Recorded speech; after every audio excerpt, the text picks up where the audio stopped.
Welcome to Limitless You, the podcast that empowers you to tap into your extraordinary potential. I'm your host, Taryn Dube, and I am thrilled to embark on this journey called You. Hello, welcome to Limitless You podcast. I'm so excited to have you here today. As I mentioned just in the last podcast, in the introduction to this theme, I am really passionate about wanting to highlight women who are doing incredible things in the world today and who are following their passions, following their heart, as well as having to walk out the journey of life while doing this, right? And all of us have the ability to be leaders in those moments. We have ability to be leaders in our relationships.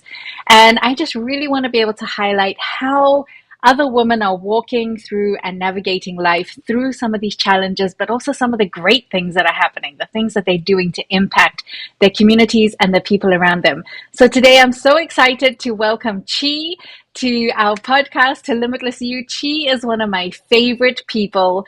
If there was an award for cheerleader, if there was an award for faithful friend, if there was an award for just best auntie or tete, you have won that award like time and time and time again. So Chi, thank you so much for being on Limitless You. I am so excited to have you here.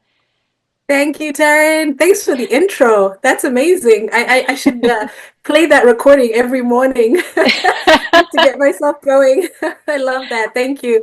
And thanks for You're having me. welcome. Really excited. So, Chi, you and I have actually had this podcast recording, this conversation so many times, whether it was in our living room or in the car when we're driving places or just text messages. So we are no strangers to the conversation we're going to be having. But I just thought, Right. could you start off by just sort of introducing yourself, what you do, how you got to where you are? Wow. In a nutshell. Okay. So hi, my name is Chishuo. Originally from Zimbabwe, born and raised, but currently living in Toronto in Canada.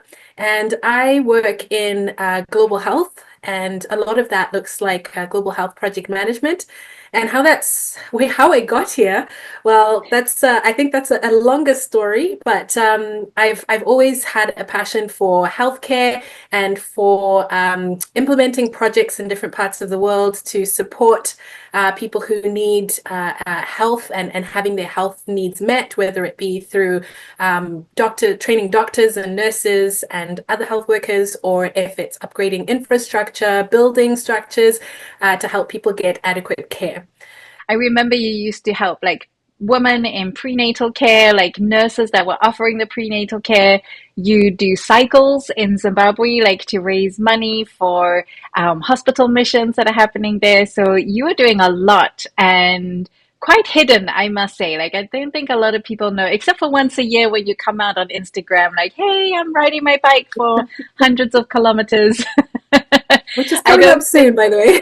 It So is. I'll unbind myself again. We'll find you again on Instagram. But I just wanted to ask you, Chi, how did you decide, like, what sparked your passion for getting into global development, global health development, helping people outside of Canada or outside of our particular sphere of influence? Sure. So this is going to sound a little cliche, but it's something that I've actually always wanted to do. So I grew up as a little girl, growing up in Zimbabwe, and I wanted to be a doctor. And Mm. because what I was seeing back home was that there were people who had access to care, which was great. And then there were other people who didn't have access to the same level of care. I started thinking about, what were the possibilities out there, and whether there were people out there who were like some of the Zimbabweans I was seeing, or, some of my family members who just needed that care but didn't have access to it. And so from a young age, my thought was, how can I be part of changing that? And where Wow. can I play a part in bringing free healthcare? Because that was really, and that is still the goal. How can I bring free healthcare to people that need it the most? So I love that you want to impact that, and you work into countries like Malawi and Ghana and Zimbabwe, so many places. So I was there many, many years ago when you landed your dream job in this field. Tell me a little bit about that experience, like you about that sort of crossover of getting into this dream job for yourself. Well, I can tell you my process hasn't been linear. So let's start there because I think it's important. That's It's really important important. to know that that where I am today is not where I planned to be. I know, you have a plan and you know what it is that you're going to do, and then you Hmm. execute and you expect things to go according to plan. This was not my story or my journey, and it hasn't been at I've had to pivot multiple times. But yeah, so like I said, I wanted to be a doctor. And so that part has always been there. But after finishing university, it just wasn't God's plan for me to be in Mm, the medical field directly. Looking back, that's probably a good thing. right. But at the time, it was really crushing, and it took me a very long time to kind of come out of that because when you've had a dream for a really long time, letting go of it can be really difficult, especially when you're not really sure which way you're going to go. But I'm really Mm. grateful that God kind of gave me that big picture of I'm gonna lead you a step at a time, and you need to yield. It wasn't it was my dream job, but it was almost like a reimagined dream job because of I the like that. the initial dream that I had. I'll take you back to the job before that, actually, Taryn, because how I got into that was I'd gone back to school, going back for my postgraduate certificate in international development specifically, and I was looking for a Hmm. job that was very much about maternal and child health, and it had to be in Africa because that's another passion of mine. I just couldn't find anywhere that would give me a placement to do that. And one day when the lead of the program came and she said, I found the perfect thing for you. And they were looking for one person which who had this particular passion, and it happened to be me. So that was my start, into international development and some of the projects in Malawi, Tanzania, Ethiopia, and Kenya. But the shift from there was really into the next, level of growth. And one of the things I'd always said was I'd love to work in a children's hospital, because Mm. if I'm going to be a doctor, I wanted to be a pediatrician, and and so the dream was I'm here, but I really want to work in a children's hospital. And so a role actually opened up, and I spoke to the person who was leading the department at the time, and they said, "Well, you may not be a great fit for this role yet, but there is another one that you Wow. would be a really good fit for." And so I actually interviewed for that role, and I'm not sure if this is PC, but they'd already kind of interviewed people and were down to their last last couple of I was gonna candidates. say, hadn't they closed? They had closed that application process, right? They had closed the application process, they had interviewed everybody, and they were down to their last two candidates. And I just kind of swooped in there and said, "Hey, I saw Hello. this role, but you have this other role." And they chose to interview me, and then I got the role. Was there something in that process, like a mindset or personal leadership decisions that you had to make?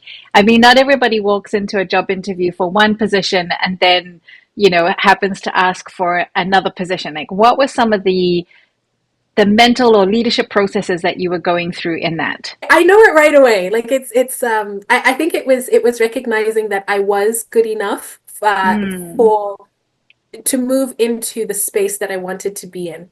Um, I think some of what had happened, like I said, letting go of a dream and pivoting to something else, and then also being in an environment where people are not necessarily, they don't really know you, but even as they get to know you, they kind of box you in and categorize you as something yes. that something less than you really are. And so I think because of those two things, I'd taken on a mindset that I'm not good enough to be anywhere else, and this is Hmm. kind of who they are, and people outside were determining who I was and what I could do, Wow. the capacity. And I think that the mindset shift came back into realizing, like, oh, no, who does God say I am, and what are the skills that God has put in me and the abilities that He's put in me. And so it was really coming to that place of I am enough and I have the capacity to do this. And I also have Mm. the capacity to be paid. Like I deserve to be My compensated for the skills and the talents that I have. You said something there about not allowing out others or the outside to determine my label or like what box to put me in. And I think that that's so important for so many people that are listening, especially women. Like we listen to so many outside voices, and it's not always our fault. Often it's the way we were raised, like just the way Yeah. people influenced us. I know our school, we both happened to go to the same school. I keep telling people we're slightly small generation apart, but the Very small, very the small. very small generation. But the message that was brought about, in some of those places is that you have to be a certain way. Even your story of wanting to become a doctor, that was it's like there's a certain level of messaging out there, like, oh, you only achieve success if you become this certain thing, or if you accomplish these particular endeavors in your life. So I love to see the process for you of pivoting, like you mentioned, you talked about the pivoting and just the mindset of self value, that God has created you as a person of value. You have value to bring to other people. And when we realize that, we actually distribute value in such a different way, because now it's no longer from a sense of um, like guilt or obligation, like, oh, I have to do this in order to get recognized, or I have to do this in order to pay my dues to the world, or whatever it might Right. be. And I was like, I want to do this, like I am good at what I do and people are waiting for me to do this. So what are some of your favorite memories or stories? What are some of the favorite things that you've done for other people, like where you've seen lives changed? Okay, so I remember I'll talk about some of the volunteer work that I do with EMAS Canada. And Hmm. this particular story was probably I'd say 2019. And we had gone to Gutu Mission Hospital, and we were still assessing the facility to see if it was a facility we could support and take on. On that visit, we were doing a tour of the hospital, and we went into a tiny room that I believe was like their ICU, but in the corner was a little incubator, and there was a baby in the incubator. Mm. And the doctor was giving us an explanation of what was happening. And the procedure he was describing was a standard procedure in Canada. Like if the baby was born and they had this particular condition, they'd just kind of be whisked away into the OR and Mm. have that sorted right away. But this baby couldn't, because the nearest hospital that could actually do that surgery was 3.5 hour drive away, and there was Wow. no ambulance. As this doctor was explaining this, the child passed away Oh, wow. while we were standing right there. That was a really pivotal moment for me, because then I Mm. realized just how much the services were needed. So Mm. before, it was very much a desire and things I'd seen, but I felt like in that moment I actually connected with that need really deeply. And Wow. so in that time, since that time, we've actually been able to support training health workers so that they can manage complications and emergencies during Wow. childbirth right away. And I think that's something that when I think about it, I'm like, wow, okay, there is a baby whose life has changed and didn't go in that direction because there's now a health worker who knows exactly what to do. And it may not be in this particular situation because this was a specific procedure, but at least Hmm. there's something else that Yeah. a child might have experienced, that they don't have to anymore. And so Mm. I'd say that was one of the most defining moments for me Wow. in terms of what I do. And then I'll give a lighter story, but Well, in yeah, you can get there. I'm moved by that. I think I'm a mom of four, and I think we take for granted just healthcare in general. Wow, I can't imagine just not having the option for something that should be an everyday procedure, right, for our children. And so I love that you highlighted that. I feel that we need to know that life is not just run of the mill like it is for so many of us, and that's why you're doing what you're doing. So I love that story. Thank you so much for sharing that with us. That's, yeah, wow, that was a big story. Yes, and I probably should have mentioned that ahead of time. But it's yeah, it was a moment, and I think that picture in my mind has stayed there and is usually what I go back to when I get tired. Mm, But then I remember, like, no, this is important. There is somebody that's mm, waiting for me, somebody that's waiting for us, and if we don't do it, who will? Um, wow. Yeah. but the second story is one of a little lighter, like I said, and it's when I was working with a colleague of mine, or the team in Malawi on my most recent project, who was really looking for mentorship in terms of leadership and growing in her role, and she reached out to ask if I would be able to mentor her. And Mm, so I thought that was a really great initiative, and just really good of her to reach out to me. And I felt honored, obviously, yep. that I had that opportunity to start mentoring somebody and building their capacity for leadership in the place that Hmm. they were. And she's in Malawi, and so I know that, with the conversations that we've had, she's going to impact the people that are in Malawi and any other role that she's going to have in the future. Yeah. Yeah. Oh, that is such an important point. And you know how I feel about mentoring and just discipling people, like helping people grow. I just love that, and I feel like as a woman, this is the point of what I want to do this year. Like, it's just so much the Right. point, is just that we have so much to give to each other. Often we're fighting so many of our own battles that we sometimes forget, or we don't necessarily have the capacity to pour out into other people and other women especially. And yet that is so important. Like, it's such an important feature and part of who we are, that we really Yeah. need to prioritize it as much as we can. And that's my passion. Like, if we're talking about passions, that's my passion. How can I help you be so confident and so equipped in what you do that you can pour out into other women like that, so that you can pour out and bring leadership and bring mentorship and help other people grow, other women specifically grow. Anyway, that's my passion. We won't get diverted on my passion today.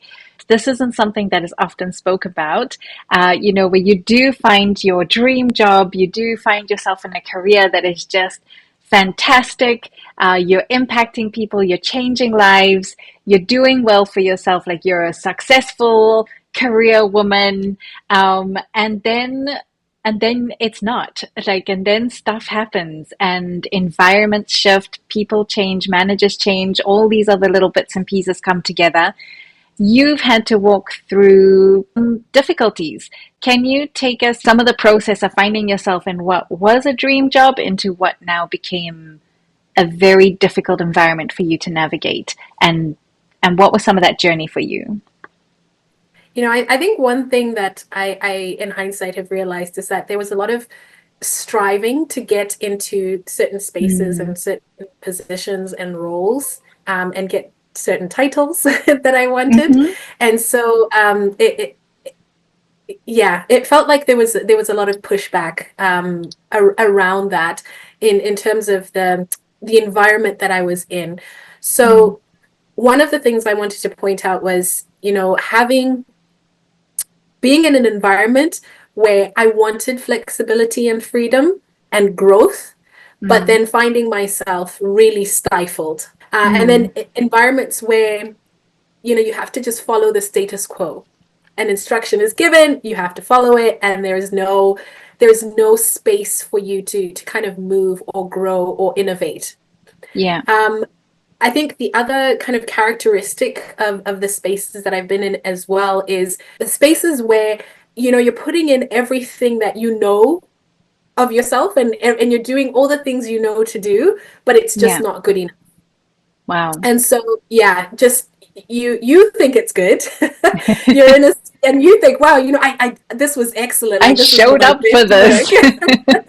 Yeah. And then you present it and it's like, no, this isn't good enough. No, poke a hole there, Mm, poke a hole here. And then it's just that feeling of defeat and slowly hmm. but surely just kind of being whittled down to nothing and again Yeah. being put in a box or categorized to a place where you have or you feel you have what I felt I had less capacity than I actually do. I just um want to interject here because I think it's sure. important to qualify that this is not regular critical feedback or criticism. Like there's criticism in a workplace, or like it's good criticism. Like we want to be able to be critiqued, we want to be able to learn, to grow, and Yes. this is different. Like this is, it's never gonna satiate. Like it's never gonna be good enough. No matter whether you work 5 hours a day or 25 hours a day, it's never, yes, I know there's only 24 hours a day. Don't worry. It was an exaggeration on point. But, I think that that's the point, is that it's not your regular, like you said, a consistent whittling down of who you are and what you bring to the table. And it's Hmm. things like that and I think the effect of that was that the questioning of am I really good at what I do, Right. what do I need to do better, because I think one of my personality traits is that Hmm. I default to, if things are not going well or if I'm not getting the feedback I need to get, there must be something that I'm not doing correctly, right? There must be Hmm. something that I need to change. And so I went through this process of looking at, okay, what can I change? And then adjusting myself constantly. And I remember Wow. talking to you, Taryn, I remember talking to my therapist, and we had all these different techniques of how I could adjust to this situation, and Yeah. even the mindset work. But it just came to a point where none of the techniques worked at anymore or at all. Hmm. Yeah, And that's it was right. that Yeah. real, yeah, and it was that realization of, okay, this is not a personality thing. I Hmm. really love what I do. I love the people that I interact with, the teams that are in the different countries. This is, these are the highlights of my day, but there's just too much around me for those small bits of, those small highlights to Yeah. actually make up for everything else. And it was starting to really impact me, my mental health. And I think that was the point where I realized, like, okay, this is not me. This is actually the Hmm. environment. And despite the passion, it's not going anywhere for me. Yeah, I remember a few of those conversations where we talked about like there's so many positive affirmations you can say, or like, I've got this today, I can do this, I'm worthy, I'm made for this. And it got to a point where we had to really look at, is it you? Or is it the environment? Is there somebody else involved? And no matter how much you tried to change you, it wasn't going to change the situation. Like that wasn't. And I think that that was a really key moment for you, like when you did shift and change, of being able to step back and say, okay, there is, doesn't, I could give $1 million to this environment and it's not going to change the fact that I'm still going to be whittled down in this way. It didn't have to do with your mindset or your declarations or affirmations or how many positive books you had read or sermons you watched on the weekend. It had nothing Yes, to yeah. do with that. And I think that that was a very pivotal moment for you, is realizing I have done everything that is within my power and my responsibility to do to be adequate and good for what I need to present and, offer to this position. Um, Right. and I don't think that a lot of people are given that opportunity to make that decision where they realize, "Whew, I just can't, it's just not about reading another self-help book. I can't Right. manifest my way out of this." Um, don't even get me started. Yeah, know where I'm going to go with that. So, um, you had to make a decision to leave. talk to me about that. What did you have to process for yourself in that moment? When I was in that space of rest, it was processing just how far my mental health, how far down my mental health Mm, had come. that's And that realization scared me a little bit because when you're in fight or flight mode, you don't really mhm, realize some of these things. You're really just going on adrenaline and you think you're okay until you're that's good. not. And Hmm. I think that was the point where I actually had to take a step back and think, wow, it's now taking me months to kind of recover from this thing, because I was Mm, pushing and I just thought I can do this. And when I think back and I'm like, no, no, no, there were points. There were definitely points when I could have just taken a step back to say, no, it doesn't have to be this way. yes. Um, and even just the physical exhaustion as well, just processing that and thinking, okay, I don't need to be this physically exhausted for something that I have such a passion for, like, and feel so negatively about something that I have this passion for. So I think that was the kind of the physical and mental aspect. And then thinking through, like, if I let go of this, like, am I a failure? Like, have I given up essentially? Right. Yes. Could I do something else? Is there something that I've forgotten that I haven't done yet? Uh, what are people gonna think if I Those decide are real questions. Yeah. that, yeah, because I'm gonna be unemployed and I won't have anywhere to go. And then the Mm, financial aspect of it as well, of like, okay, I'm gonna step down from this role, but I don't know when my next role is gonna come in. And so am I financially prepared? mm, Do I have the capacity to just, be okay mindset wise as well, if another job doesn't come in a month or in 2 months or in three yeah. months, and what that's going to look like. So I think those were some of the questions, definitely. Mm, But I think the biggest one would have, now what? mm, Now what do I do? Who do I talk to? What's the next step? What does that look like? How am I going to move towards this thing that I don't even know I'm supposed to be moving towards?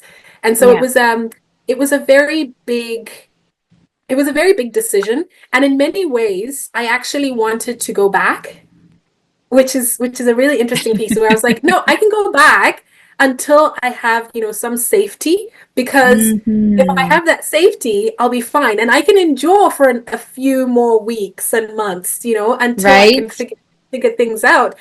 But then I really, really had to come to that just decision of saying no, when it's Hmm. time, it's time. That is, I love that point. I remember coaching somebody, and those are the exact words that she would use. It's like, I can endure, like, I've set this date. I'm just going to do, like, if nothing changes in 2 months or 3 months, then, I'll move on. And it turned Yeah. out 12 months later, 12 Wow. months later, we were having the exact same conversation. And we're supposed to be moving on with things here, like that's the point of coaching, is that we Right. set a goal and I help you navigate how you're going to achieve that goal, and then you achieve that goal.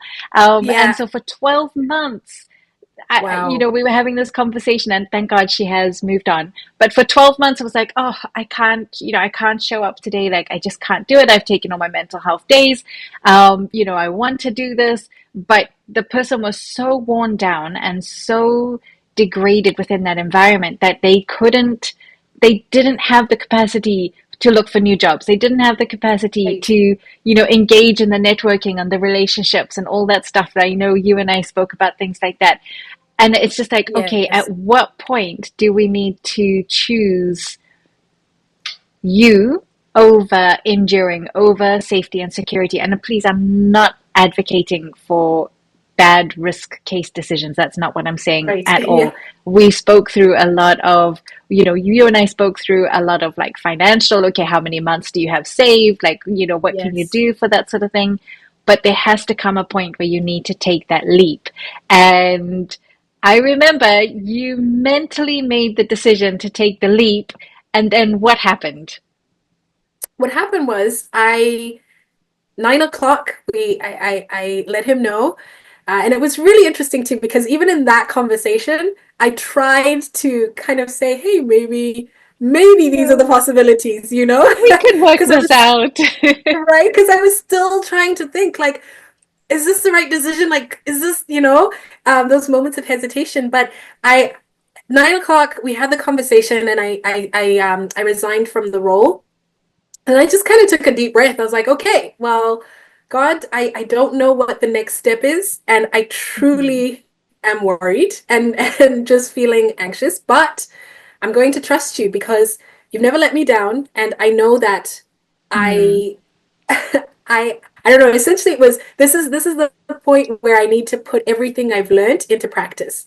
Yeah. And so I spent the Yes. day, kind of half excited, like, hey, I did this. But then also like, oh, okay, where Ooh, do we start? I Like, I did need to this. look for a job. Exactly. Like, what do I do now? So who do I talk to? And anyway, I at about 3 o'clock, I got a call from a good friend of mine, and he said, "Hey, so we have an opening, and if you are interested, we'd be very happy for you to apply." And I thought, "What? Sorry?" And he had no idea at all that I had Yeah. resigned that day. You know those moments where you're like, "I don't have to think twice about this." So yes, of course I will apply.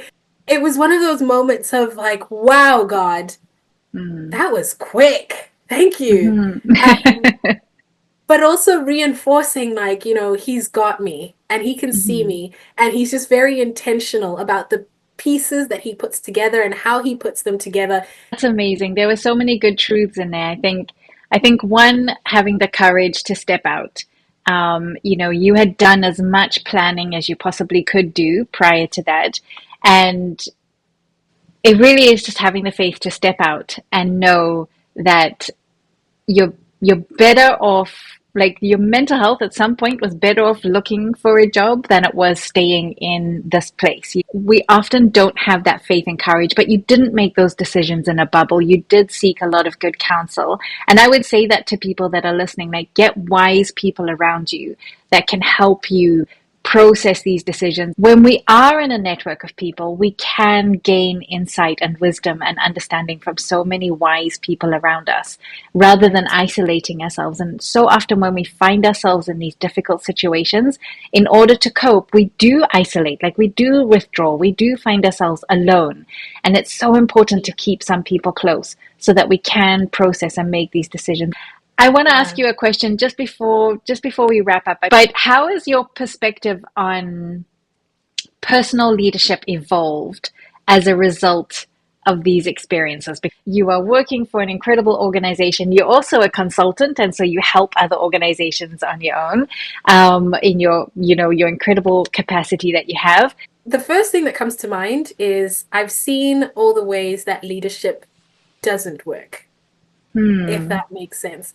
And Yeah. because usually I think we see and are taught how leadership is supposed to work, Hmm. but and not just in this particular role, but I think all there's been a thread across all of my jobs where I've seen or opportunities or even wherever I'm placed, there's just a thread of, hey, this is what it looks like when that thing that you learned isn't implemented the way that it's supposed Yes. to. And so I think I'm looking at leadership in a very different way and maybe in a very holistic way Hmm. because of some of these experiences. It's also caused me to look internally because there are some things, as much as I'm like, oh, that was terrible, or not the best leadership. There's some things where I was like, wait a minute, I see myself in this person, and I see some of Wow. these things I would have done that. Or, if I was in this situation, I think that would have been my response too. And so That's it's good. it's it's almost like calling me out where I'm like, oh, no, no, no, no. I really need to kind of do some introspection and see what it is that I need to adjust about my own leadership style that would have resulted in that maybe later on, or even in how I do things right now. And it was really Yeah. interesting because as I was coming out of that space, I was also doing some volunteer work, and I was in a space where my mental capacity wasn't at 100%, and I was feeling very stressed out, and there was a lot coming at me in terms of things to do, and I found myself interacting with somebody and showing the same traits that the person who Mm. had been leading me before had, and the things that I just really didn't like about that person. And it was just in that moment where I said, okay, no, I need to come at this differently, even though everything in me says that Mm. I need to take control of the situation. It just was like, no, no, it's always people over these priorities. That's right. Yeah. Nurture and mentor the people first and really relate to people, because that's how the work will get done. And so Yeah. it was really a shift for me in that sense, where I'm like, okay, I've been leading. I thought this was the type of leader that I was, but clearly not, and I need to adjust that. So I hope that answers your question. It does. Yeah, that's really good. I think that that's incredibly vulnerable of you as well to be able to say, hey, there's some things I'm recognizing in myself that are not how I want to lead. And, it's very easy for us to point fingers and say, oh, that person's a bad leader. That person, that person is messing up the environment. That person makes my workplace difficult. But to have the accountability to look in within yourself and say, these are traits that I don't need to be exhibiting or showing right now. I think that that's really Right. important. And so I love that you brought that up. I really do. Thank you for sharing that. What a challenge. Like, I need to go and think. But I think that that's brilliant. Thank you, Chi. So, Chi, my final question for you is, after everything you've been through, what would you say limitless you means to you now? So, your entire journey, up, down, up, upside down, inside out. What does limitless you mean for you? So it reminds me of a story in the Bible, in the Old Testament, and it was just after Lot and Abraham had separated. And God said to Abraham, look around you, look around where you are, from the north, the south, the east, and the west. He said, I've given you all of that. Mm, And he talked about Abraham walking through the length of the breadth of the land, and that God was going to give it to him. And I think what limitless you means to me right now is capacity and space, mm, and the space to create, the space to show up as myself and to do the things that God has called me to the best of my ability. And mm. so a lot of that looks like obviously building my capacity to be able to manage those and steward them well. But Yeah. it also means not being afraid to take the step to do those things. I have to really work on my fear, tear down that fear, and go for it.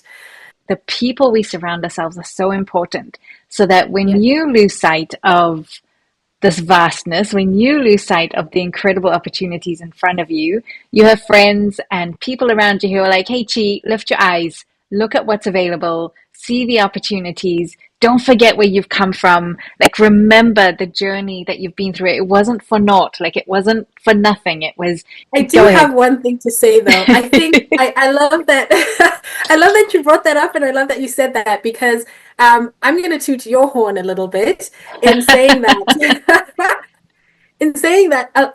a lot of the things that I have done, I would say that you've built up that courage in me and that capacity within me. Hmm. And I'd say that I show up as who I am because of the things that I've learned from you and the things that I've watched you do. And Oh, thank you. I think and I'm not just saying that because I'm on your podcast. I think it's true. I Like paid you. I really feel like some of the work that I do and some of who I am is really a reflection of your input into my life and your investment into my life. So Hmm. thank you. On a Oh, personal level, like I would not be here if it wasn't for your encouragement. And I know I spend a lot of time around you.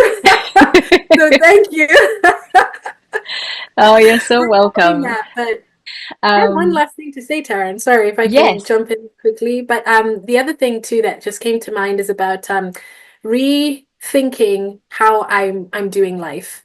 Because Mm, again, I said this earlier that it hasn't been linear, and I think I'm back in that place again of rethinking what life could look like and pivoting, but also reimagining it as well. yeah, yeah. Wow, that's so good. I love that. I really love that. And that's what I hope that our listeners go away with today is that you're not stuck. You don't have to be stuck. If there is opportunity for you to shift and change, take it now. Like, look at what you need, talk to people around you. Chi's story is an incredible story of just not having to give up, and being able to pivot when something feels like it started off in the right place and now it's changed. That's okay. Give yourself permission to say that's okay. Change is okay. I can pivot and find the people that you need to find around you. Chi, thank you so much for joining me today. I am so honored that you were able to be on my podcast and share your story with us. And I just want to say to my listeners, if you know people who are doing incredible things, who have changed their life story, just like my incredible friend here, Chi, I want to hear about them. Please reach out to me. I really want to be able to hear. You can contact me through this podcast. There's an email available. Thank you so much for listening. Chi, I love you. Thank you so much for being here. And we will see everyone again next week. So thank you for tuning in.